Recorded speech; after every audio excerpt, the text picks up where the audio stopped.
sur un rythme naturel. Mesdames, Messieurs, aujourd'hui je veux vous parler de quelque chose de simple et pourtant de radical. Le choix de se concentrer sur soi. Dans un monde qui nous pousse sans cesse à répondre aux attentes des autres, à suivre des chemins tracés, il y a une force extraordinaire à se tourner vers soi-même, à écouter ses propres envies, à définir ses propres règles.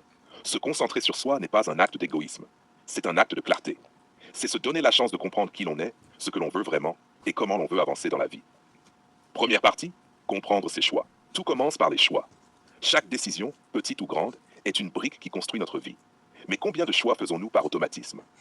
Combien de fois répondons-nous aux attentes, aux habitudes, à la pression sociale, plutôt qu'à ce que nous voulons réellement? Se concentrer sur soi, c'est apprendre à reconnaître ce qui vient de l'extérieur et ce qui vient de nous. C'est faire la différence entre ce que l'on subit et ce que l'on choisit. Et c'est dans cette distinction que réside notre pouvoir. Chaque choix conscient, même s'il semble petit, ouvre la porte à des possibilités que vous n'auriez jamais imaginées. Deuxième partie, découvrir de nouvelles choses. Se concentrer sur soi, c'est aussi oser explorer l'inconnu.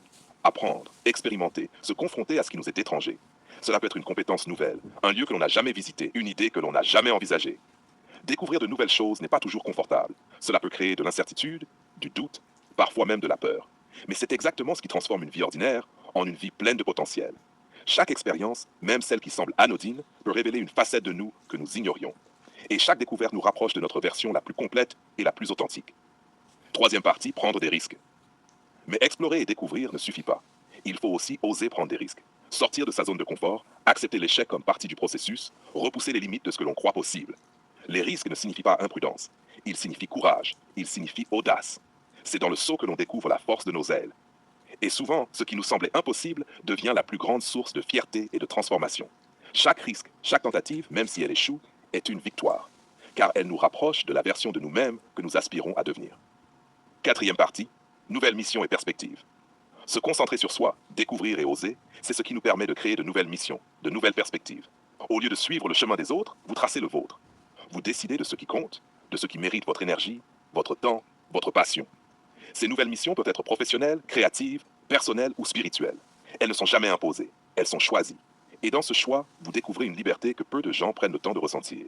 Chaque nouvelle mission est une opportunité de croissance, un appel à se dépasser, un miroir qui reflète votre potentiel encore inexploité. Alors, aujourd'hui, je vous lance ce défi. Arrêtez de courir après les attentes des autres. Tournez-vous vers vous-même.